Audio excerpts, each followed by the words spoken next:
kita. Biarlah kiranya kita tetap dalam penyertaan Tuhan, kita tetap semangat, kita tetap kuat, jaga kesehatan.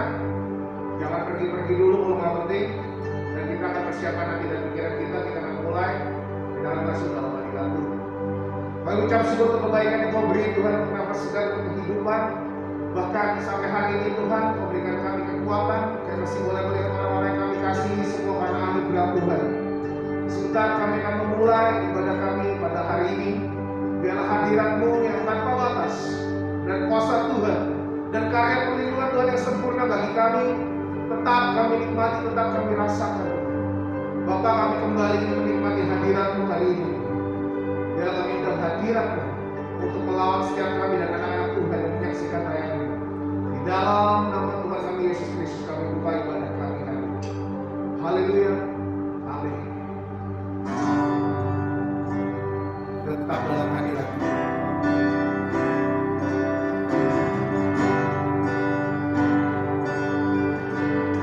Mari kita puji. The splendor of a king. Rose in majesty, and all the earth rejoice. All the earth rejoice. He wraps himself in light. Darkness tries to hide. Tremble at his voice. Tremble at his voice. How great is our God. Sing with me, how great is our God. Only sing how great is our God.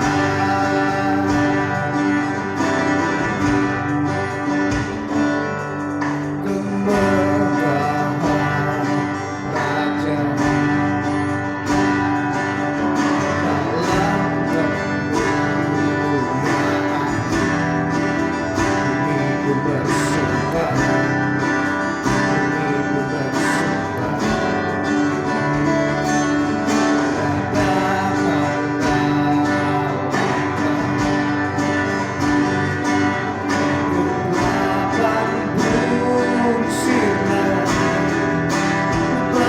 Bersujud dengan suaranya besar Allahku, nyanyikan besar Allahku, selamanya besar dan ajaib. Sing how great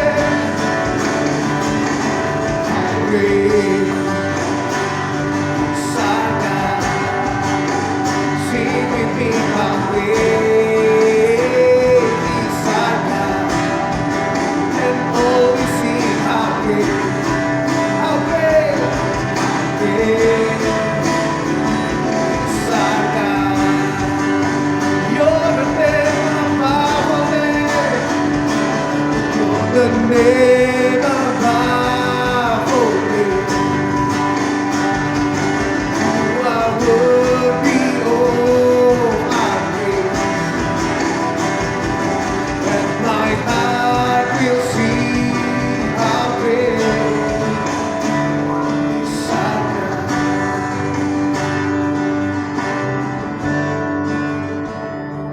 You're the name above all names. You are worthy of our praise,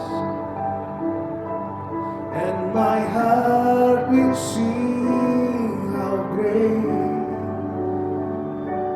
and my heart will sing how great, and my heart will sing how great.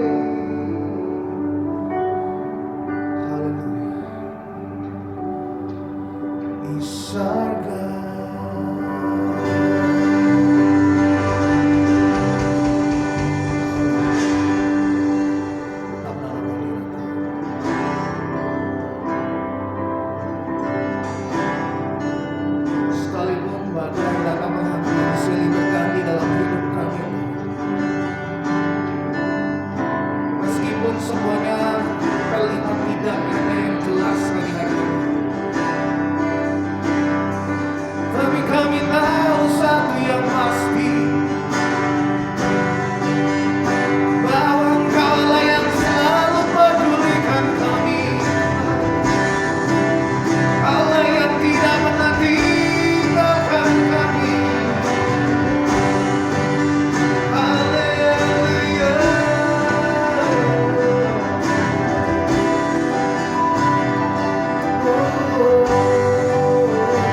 memberi dengan hati yang sangat bersuka cita.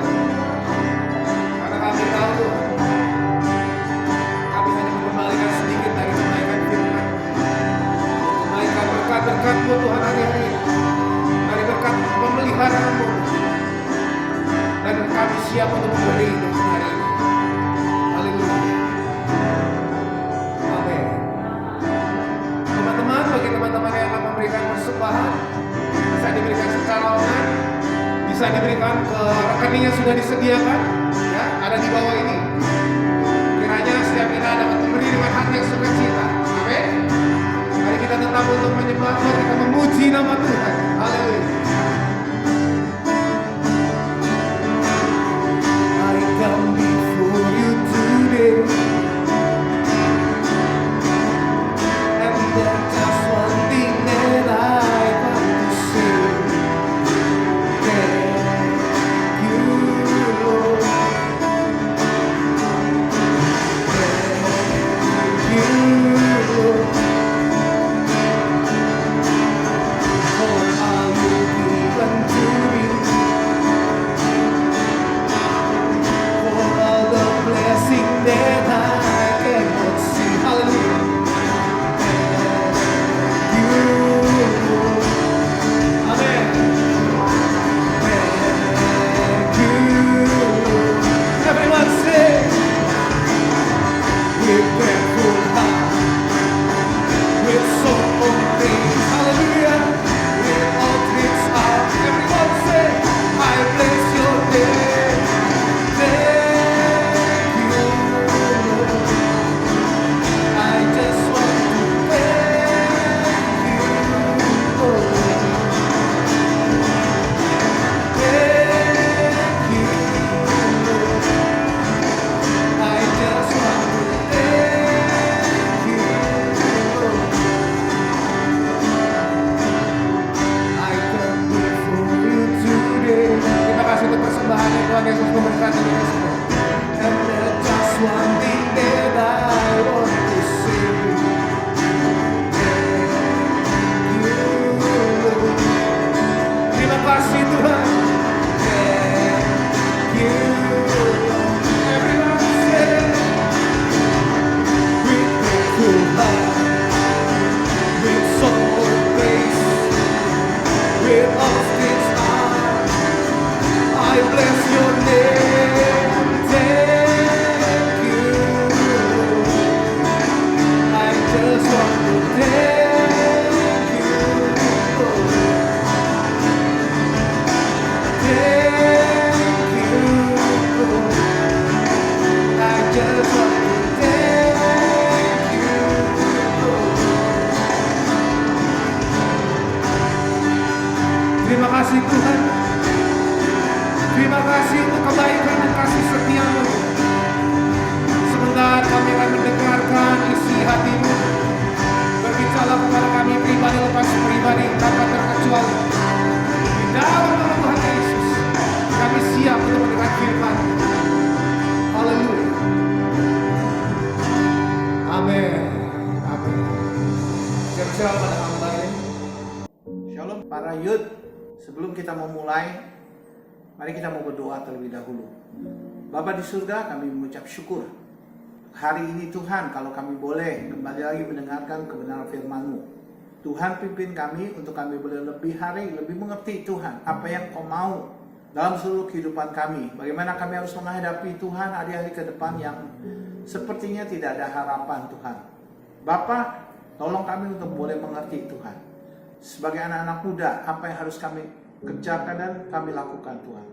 Beri kami pengertian, beri kami pewahyuan, sehingga kami boleh mengerti dan kami menjalaninya. Dan kami akan menerima kemenangan yang datangnya daripada Engkau. Terima kasih Bapa. Di dalam nama Tuhan Yesus kami berdoa dan mengucap syukur. Amin. Saudara yang terkasih di dalam Tuhan, hari ini kita akan berbicara mengenai bagaimana kita harus menghadapi situasi sekarang ini. Bagaimana kita harus menghadapi ketidakpastian dalam hidup kita ini. Terlebih-lebih apa yang sedang terjadi pada saat-saat ini itu mengenai pandemi COVID. Seluruh dunia sedang mengalaminya.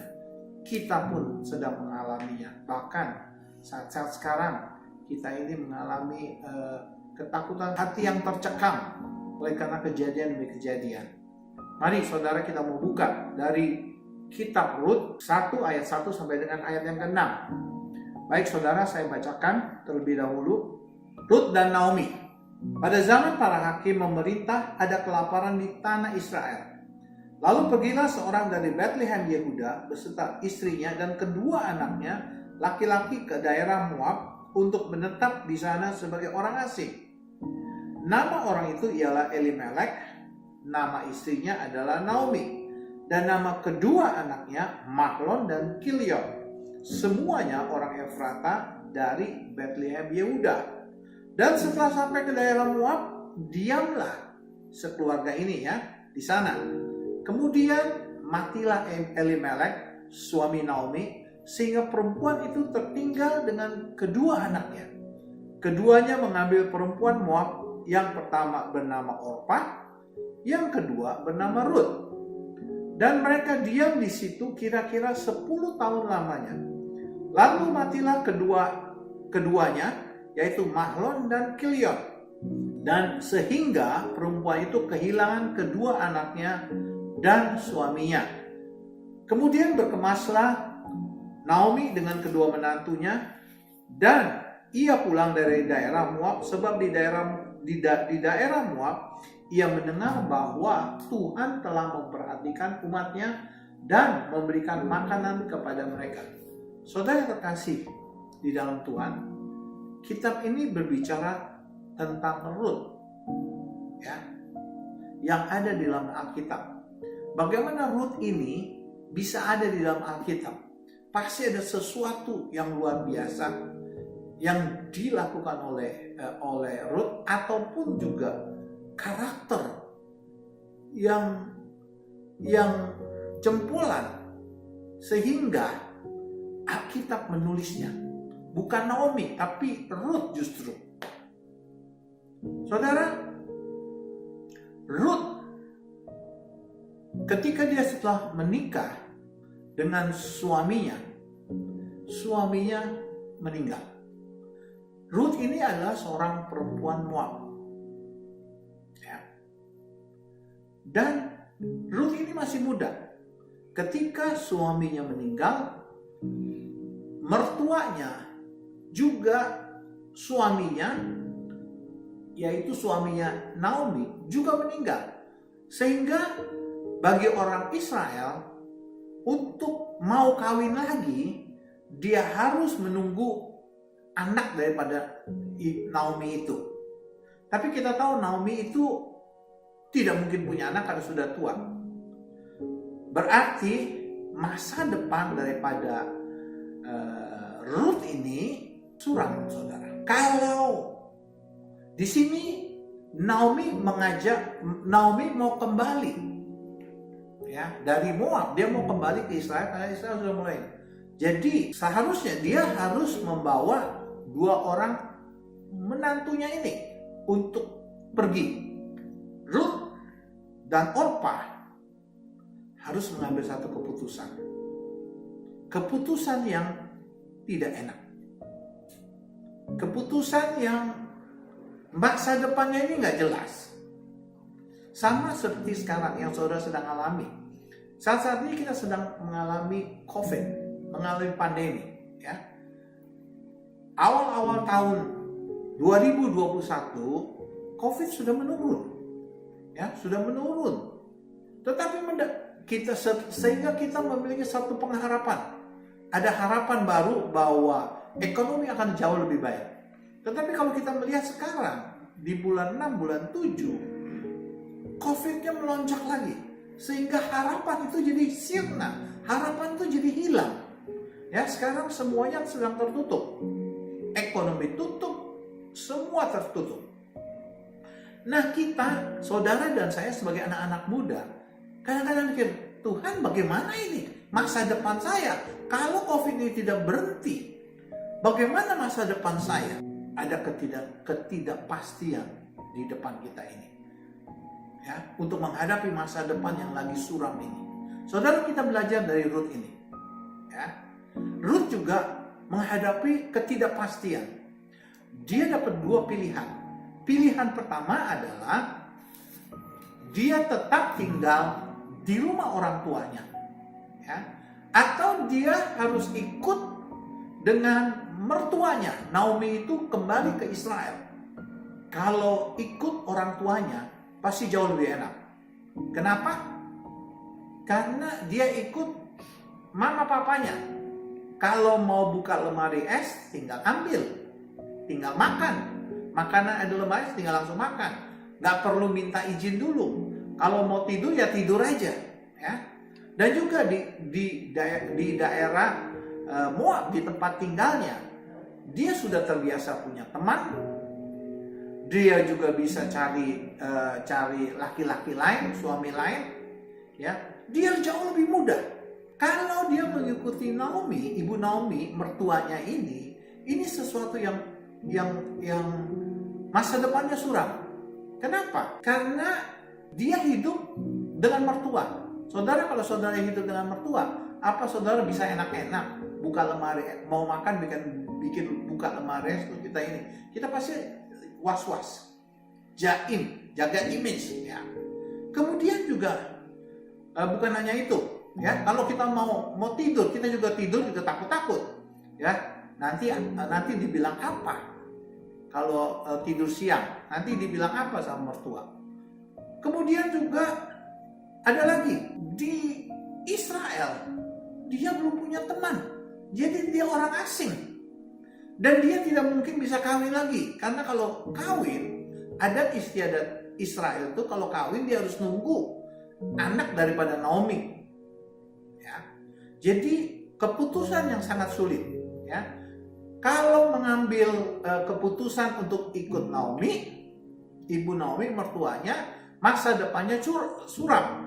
Tapi kalau mengambil keputusan ikut mamanya atau ibunya, masa depannya jauh lebih baik. Ya. Nah, di sini Naomi mengerti, ya, mertuanya mengerti, makanya dia katakan sebelum dia pulang 3 kali dia katakan kepada mantunya Orpa dengan Ruth. Dia katakan dalam ayat 8, berkatalah Naomi kepada kedua menantunya itu, pergilah pulang, nggak usah ikut saya. Ayat 11 juga dikatakan demikian. Tetapi Naomi berkata, pulang anak-anakku, udah jangan ikut-ikut saya ini udah tua, saya ini nggak bisa kasih kamu nggak bisa kasih kamu suami lagi. Dan bahkan ayat 12 juga dikatakan, pulang anakku, aku ini udah terlalu tua, gitu. 3 kali mertuanya bilang suruh pulang. Kalau saudara ada di pihaknya bagaimana? Ya ini kita pulang, disuruh pulang kok. Tapi kita lihat, Orpa pulang, Ruth tidak pulang. Dia mengikuti Naomi, walaupun dia tahu masa depannya itu nggak jelas. Ketaatan daripada Ruth ini dan kesetiaan daripada Ruth ini yang Tuhan ngelihat dan Tuhan kagum.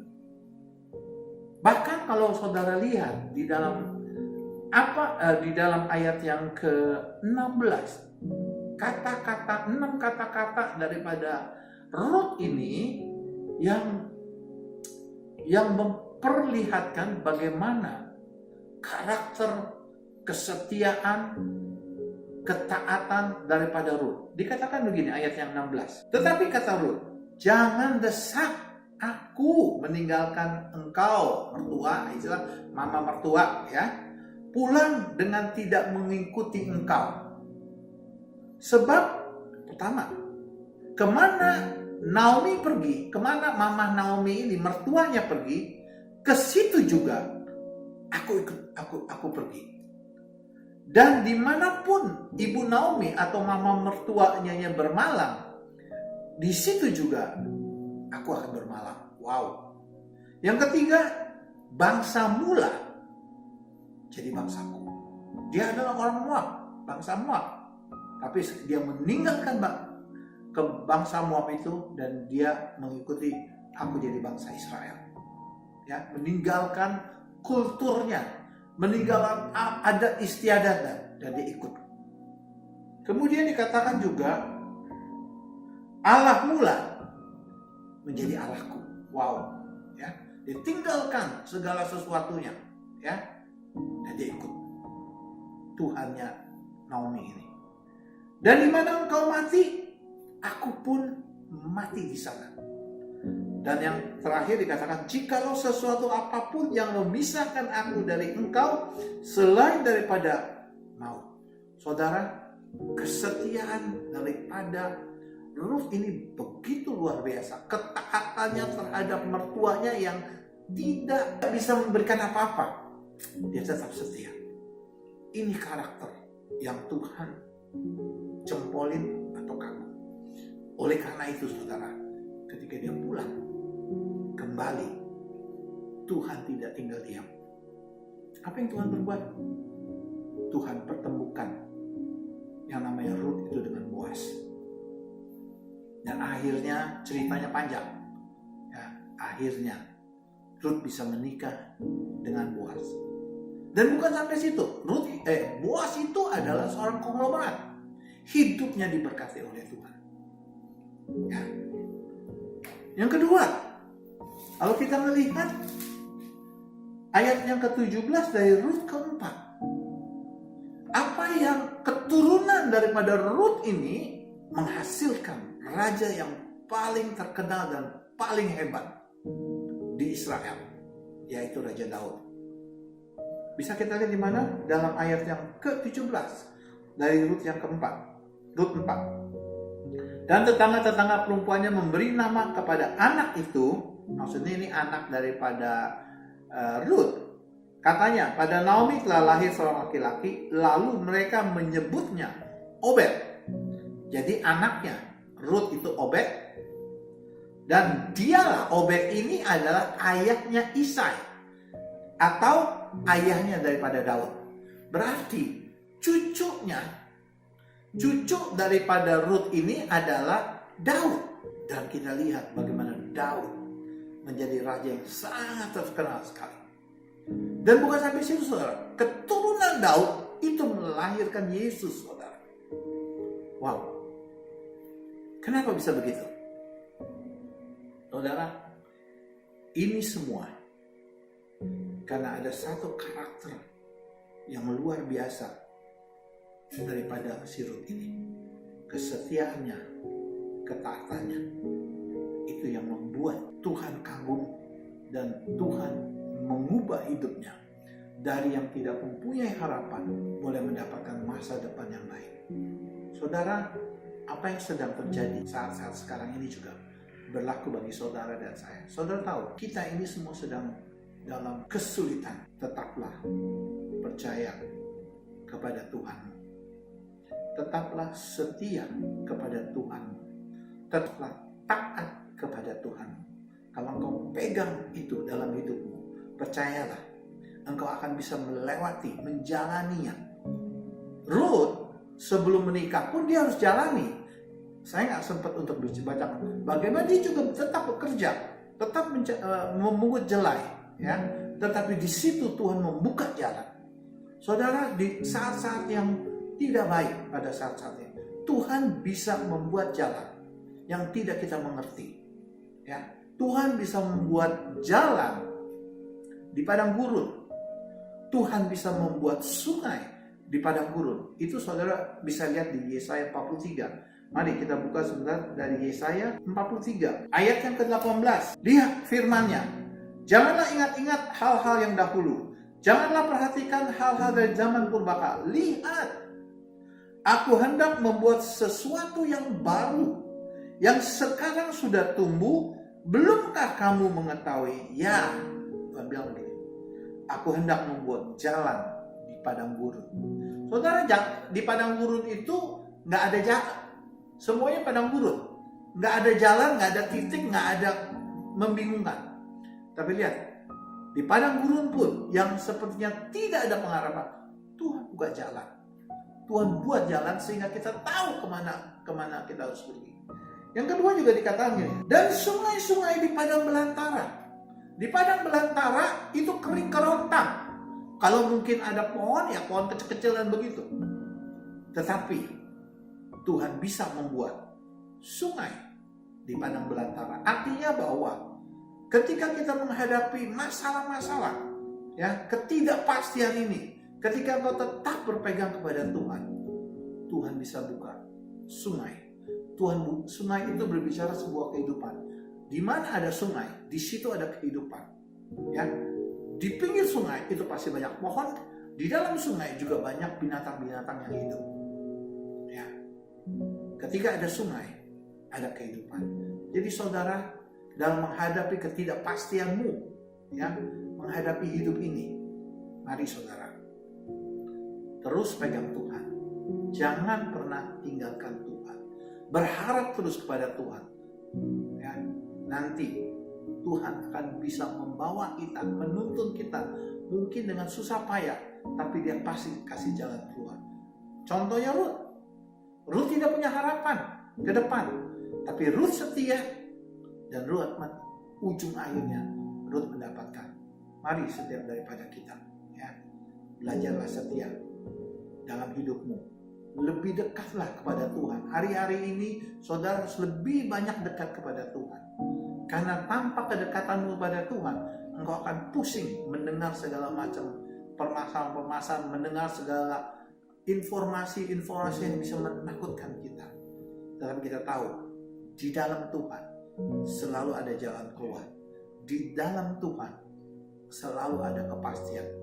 Ruth yang mengalami ketidakpastian, ketika dia menjalaninya, dia mendapatkan ujung akhir yang baik. Saudara, anak-anak muda, umurmu masih panjang, masa depanmu itu masih panjang. Mulai sekarang ini, pastikan dirimu berada bersama dengan Tuhan senantiasa. Dan saya percaya hidupmu, rancangan yang Tuhan akan berikan padamu, masa depanmu pasti akan gilang dan gemilang. Terima kasih, Tuhan Yesus memberkati. Mari kita doa. Kami bersyukur dan terima kasih Tuhan. Renungan yang singkat ini Tuhan boleh membangkitkan iman kami, supaya kami terus berharap hanya kepada Engkau Tuhan. Kami tahu di dalam Engkau ada kepastian. Kami tahu Tuhan, hanya Engkau yang menjadi pegangan dalam kehidupan kami ini. Oleh karena itu ajar kami, pimpin kami. Jangan kami menjadi takut, menjadi gentar Tuhan menghadapi ketidakpastian di depan kami ini. Tapi kami boleh berpegang kepada Engkau. Terima kasih Bapa, di dalam nama Tuhan Yesus Kristus kami berdoa dan mengucap syukur. Amin.